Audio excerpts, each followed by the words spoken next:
Hello, my name is Garrett Bays. I am doing this with no preparation, no notes, because I'm doing this on the fly.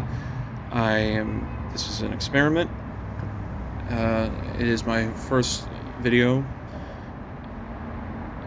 sort of. I know I tried an experiment some time ago, but then I removed it because I was just getting a bunch of bot comments or random comments that really said nothing, so that's why I don't know if they were bots. But yes, I'm choosing a very obvious title because it's the only way I can think to get attention quickly, and I'll be discussing more obscure titles if the channel becomes popular at all, because I'm a nobody. I'm not even. I don't even consider myself an amateur. I don't fall under. I don't expect to ever meet the same notability, whichever words I stumble over words at bot, as say Markiplier, Jacksepticeye, Mars, Mad Vlad, or even some of the shut up, or even some of the somewhat famous but probably only around certain fields, like say Oliver Harper, Leighton Neversall. Oh, Jeff, I forgot how to pronounce your last name. Your channel used to be called Films at Home. I don't want to mispronounce your last name right now. I'll try and say that correctly next time. Or I'll try and prepare for that next time. Point being, I don't expect to achieve their height of fame, because I'm doing this on the side. Anyway, let me jump to the point. So Star Wars. No, and by the way, I don't expect to ever have visuals, so I'm sorry, my stuff's very boring. You'll just have to look at my ugly mug and double chin and stubble. Well, there's no stubble now, I shave, but still the razor burn in the shadows there. So yeah, Star Wars. Okay, there's really not much I can say about it. I can just kind of give my own opinion. It's not. And oh, here's the other thing. I'm going by actual titles. I'm not saying when they were released or when they were distributed. I'm not saying Star Wars: A New Hope. So, if people don't like that, go away. You can just, say F you to me and then scram. Yeah. So yeah, Star Wars. It's not my favorite movie of all time, never really has been. It's fun. I grew up with it when, not in theater days, I'm sorry to say, but when Lucas reissued the original cuts on VHS one last time, as it so famously said in the VHS tapes. But that's how I first saw the film. Unfortunately, it was not my first Star Wars film I had seen. At a much younger age, I was shown not the whole movie, but a majority of it, maybe about half, of Return of the Jedi. So naturally, I was already aware Darth Vader was Luke's father. I was already aware of Yoda, C-3PO, and, well, of course, I know they're introduced right at the beginning of Star Wars, but point is, I already kind of knew a little bit of the lore, just a little, before I saw Star Wars. So all that was spoiled for me. It seemed like that happened a lot with quite a few films that were in a trilogy or had sequels or something. But we'll get to that another time, if this is popular enough. And I do not prefer the special editions, so we're not even going to go there with that. I've seen it. I unfortunately do own them because it's the only way I could own the original editions when they were released briefly on DVD. So we're not going to talk about that. I don't think I'll ever have a studio, so I apologize about the noise. I am very fond of the cinematography. When I talk about films, I would be focusing a lot on cinematographers, music. This is silly. I'll be focusing on quite a bit. I'm going to shut up. I love the cinematography. I'm a big fan of Gil Taylor's work. I feel that he was horribly underappreciated on this film from what research I've listened to and read.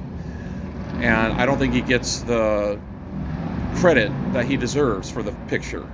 The gritty look he gave it.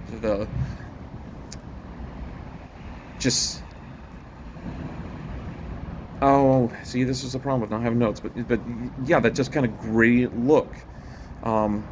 I know, especially on Tatooine, very grainy. And just like the sands, you feel like you just want to rub sand off your face. And I appreciate that. I don't think I ever really thought about that until now, actually. But yeah, it occurs to me that the scenes on Tatooine are very, very grainy, except when you're inside of the buildings, Luke's home or the bar, or tavern, whichever you want to call it, and the ships for that matter. Yeah, space always seems very clean, and which brings me also to the Empire's sequences. I love how everything glitters. There's kind of this polish, not too much, because these are bad people. We want to show that they're, but just still, everything's very kind of polished, and that grain's not there. And I don't know how much Lucas thought about this. It may have been more Gil Taylor who thought about it than Lucas did, though Lucas says, I know he does focus on the technical side of films, not so much on the acting. Make him sound evil. Sorry, I know that's a famous quote. And of course, Jonathan Barry's production design, which also, again, from what I understand, Gil Taylor has to be given some credit for too, because of how they had to rush scenes, they had to kind of cut some holes in the walls, from what I understand, and hence that gave some of the unique lighting in the Death Star moments. But Jonathan Barry, or John Barry, as he's credited, not to be confused with the composer. And I believe he won an Oscar for his work on this. I could have even looked right now, but I feel I've sold you viewers enough, if there are viewers. Just the clutter, especially on the Millennium Falcon, how you see things hanging down.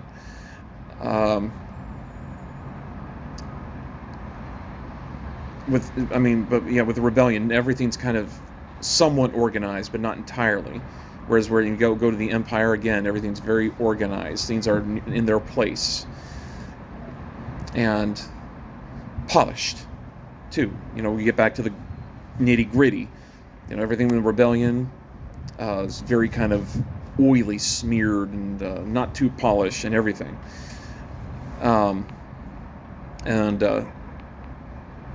His sets, I absolutely love the sets in the film. I think my favorite set is for the Millennium Falcon, especially the cockpit. And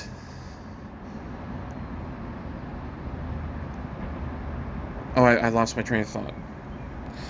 And of course, can't say enough about John Williams' music, but I will say this much though. I think he's given a little too much credit for bringing back let me put that in quotes, of bringing back the orchestral sound, or symphony orchestra, or symphony score, however you want to put it. Because, you see, the 70s is one of my favorite decades in film. 70s music is some of my favorite film music to listen to. I'm not going to say that the symphonic score was completely gone. I mean, Herman was working until 75, and while his scores may not have been Korngold style, he typically used a full orchestra. Probably with the exception of It's Alive, where he had some kind of unusual orchestrations there, but Obsession, or even Taxi Driver, but Obsession, he had a full orchestra. Sisters, he had a full orchestra. Endless Night. So, I wouldn't say Williams necessarily brought it back, but he definitely gave it a little bit more of that swashbuckling sound that was missing from films, even though John Addison had somewhat of a swashbuckling sound in his score for Swashbuckler. Ironic title. I know it wasn't very as popular unless you were that kind of film, like the 3 and 4 Musketeer movies. So, you know what? I think I just again proved myself wrong right there. So or proved myself wrong in regards to, saying it wasn't as prominent, and prove myself saying that it hadn't completely gone away. So you see, it's kind of a mixed bag. The symphonic score it just never really left. And I don't even know if you can really say it wasn't entirely popular. Jerry Goldsmith, even though I cannot stand the score to The Wind and the Lion, I remember it had a very robust sound. And Oh, I thought there was another Goldsmith title in there, but I'm thinking probably post Star Wars.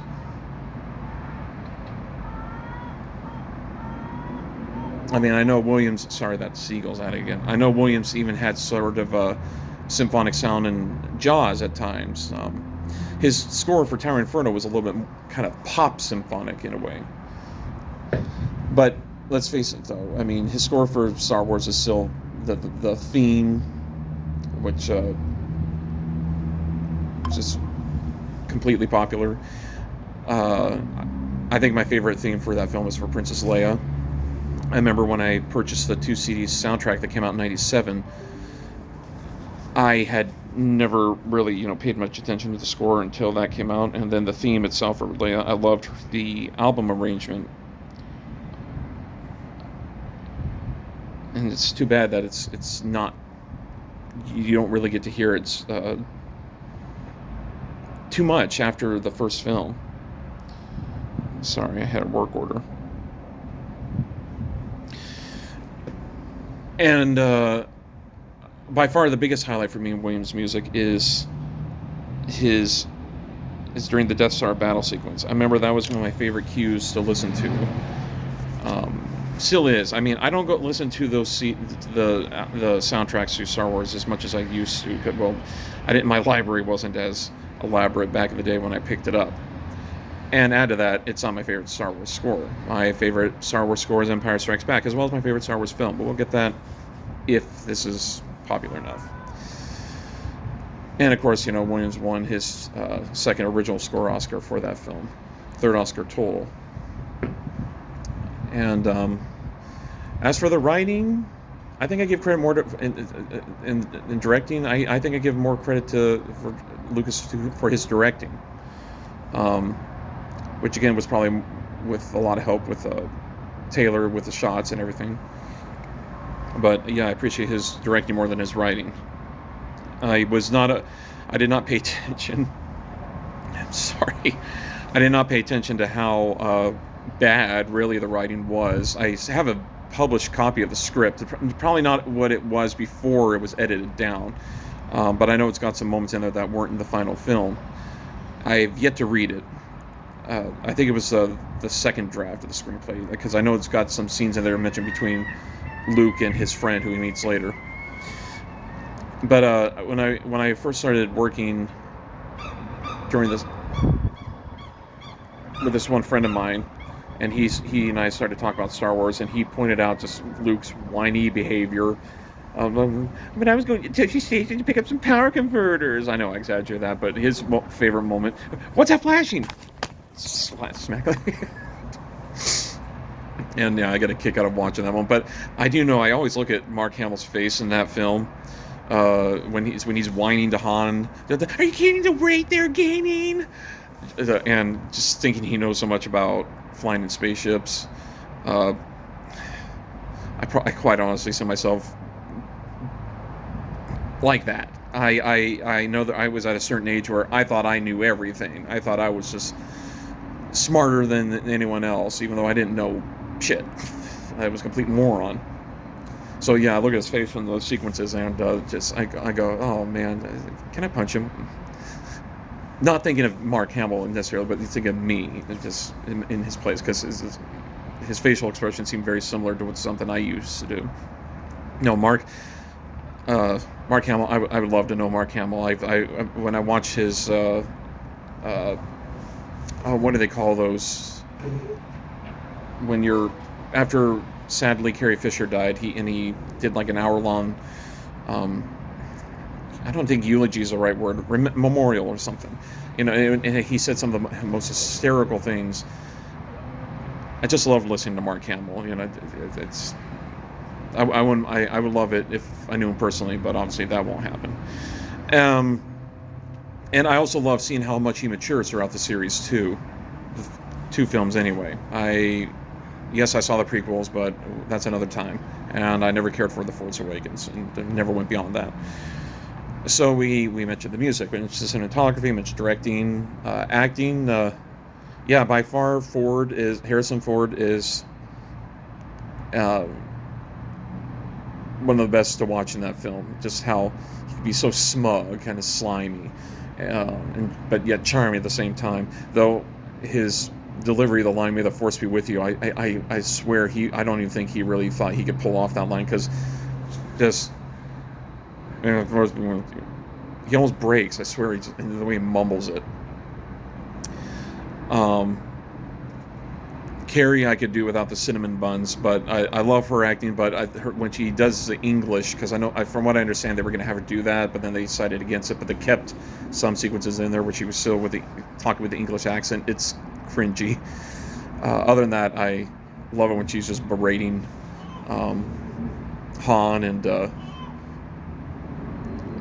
just kind of not paying any attention to Luke's attempts, just trying to charm her, because at the time, we don't know they're related. And at the time, their characters probably weren't related, too. I highly doubt it was on the script yet, or future scripts yet. And, oh, yeah, how can I forget? I mean, I was trying to think of Peter Mayhew, and, oh, wait, Mayhew? Mayhew's not the right one. Mayhew played Chewbacca, didn't he? Yes, he did. Peter Cushing is who I'm thinking of, yeah. Very sinister. Not something you want to mess around with, it seems like. And sadly, I'm sorry to say, I have not seen him in many films either. I think I was going to see him in, what was it, The Hound of the Baskervilles he was in? One of the versions. I think he was in one, and I haven't seen it yet. I think the only other film I've seen him in is Top Secret. From what I understand, where they used that hilarious mold of his face with a gigantic eye for Rogue One. That's what I heard. I don't know if it's true. But Alec Guinness is the one he's the one I enjoy watching the most. I have seen many films since Star Wars with Alec Guinness. Sometimes I don't always care for the film that he's in. Like Bridge on the River Kwai, I thought I loved, but then the last few times I watched him, just going, oh my God. Not that it's not good. I mean, he's doing what he needs to be doing. He's very pompous, arrogant, ignorant sometimes, and yeah, he did the role that he was supposed to do. So yeah, it's nothing wrong with the film. I just kind of can't get into it after the last few times I watched. But point is, though, I love watching Alec Guinness, and especially his hilariously weird role in The Lady Killers. Still embarrasses me. It makes, excuse me, not embarrasses me. I still find it embarrassing. Now, I know there's these lovers out there for it, but the remake, Coen Brothers, I would expect it better. So yeah, Alec Guinness by far probably the best bit of casting. And James Earl Jones, I have to mention something about it. I kind of find it funny how he kind of seemed to settle down his voice acting a little bit more as the films progress as well.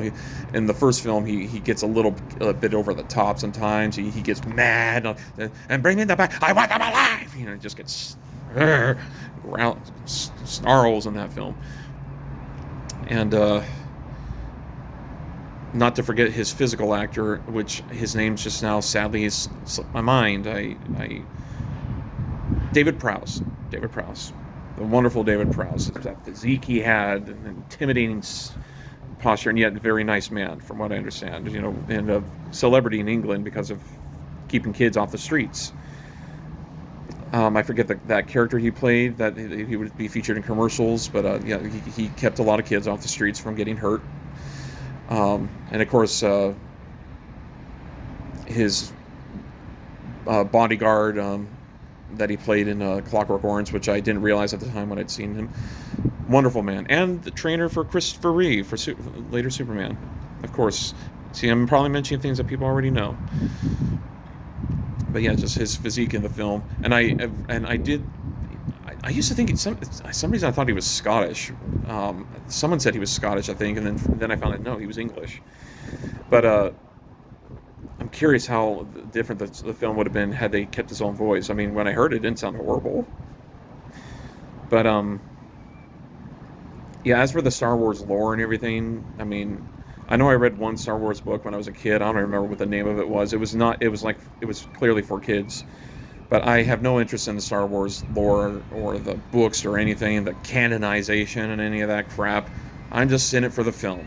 I don't go for, I mean, I'm sure there are a couple good books out there, but I have no interest in them. So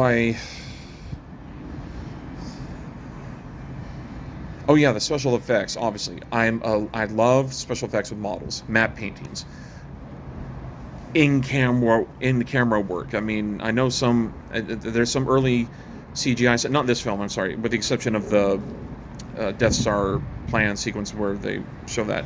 But I mean, later films, I appreciate some of the early CGI too, but I'm not a fan of CGI work at all today. I miss physical effects, special effects when they were actually special, real, physical, in-camera effects, or with use of models or trick shots. And John Dykstra's work on Star Wars is just, I don't think it looks dated at all. It irritates me that so much of it is removed because in the special edition. And apparently Douglas Trumbull, who did the effects for Close Encounters and Star Trek: The Motion Picture, he was approached, and when he's mentioned it, I've never heard him say he regrets not taking the job, but yeah, he said he didn't want to do it. I don't really know if he said why, because I know he wasn't exactly in regular business at that time. It was after Star Wars where he seemed, well, no, not after Star Wars, even during Star Wars, where because he was already, I think, working in Close Encounters by the time Star Wars came into production. But his father worked on Star Wars, Don Trumbull, and he worked with his father actually once in Silent Running. But yeah, it's interesting to think how different the film effects might have been. Because anytime I see Douglas Trumbull's effects, I don't see ships zooming by at a fast speed. I see them going at a very gentle pace. Especially because, the first effects work I've ever seen him do, where he was one of the four people who worked on 2001: A Space Odyssey, and most of the effects he's done after that, where it's very rarely does. I mean, the ships are always moving at a very slow pace, with the exception of warp speed in Star Trek: The Motion Picture. But just saying, I know Douglas Trumbull worked with John Dykstra too, and I think John might have learned a lot of his craft from Doug. And just these special effects artists who are just sorely missed. I thought I had one more thing to say. I don't have a notepad, and I got a work order, so I should get to that. I feel bad I've been taking this long talking about this. I don't know how popular this will be, but if there's enough comments, I'll make another video on a movie review before I make a video discussing who I am in a little more detail. So I'll shout out to other YouTube subscribers who I'm subscribed to, and forgot to mention. I think I mentioned Jacksepticeye, Markiplier, Mars, Oliver Harper, Minty. Minty's movie reviews. I forget his name. Or not his name. I forget the channel. Minty Comedic. Minty, the Australian guy. I know his actual name is mentioned. I think it's Mark Bishop. So yeah, shout out to him. Who else? And oh yeah, I will sometimes mention video games on here too, but I'll discuss more about that later. Yeah, I'm gonna have to make a list of all these people I've missed who I'm subscribed to and watch their videos, Cub Scouts and everything. So yeah, my name is Garrett Bays, and I apologize if I was not totally focused. This is, again, I'm doing this on the fly, but I'm gonna leave it raw. So you might want to. There's probably gonna, because I really have the. I could edit it, but it's on the phone, it's difficult, and I don't really intend to put this on the computer. Just gonna throw it out there, see how it turns out. Thank you.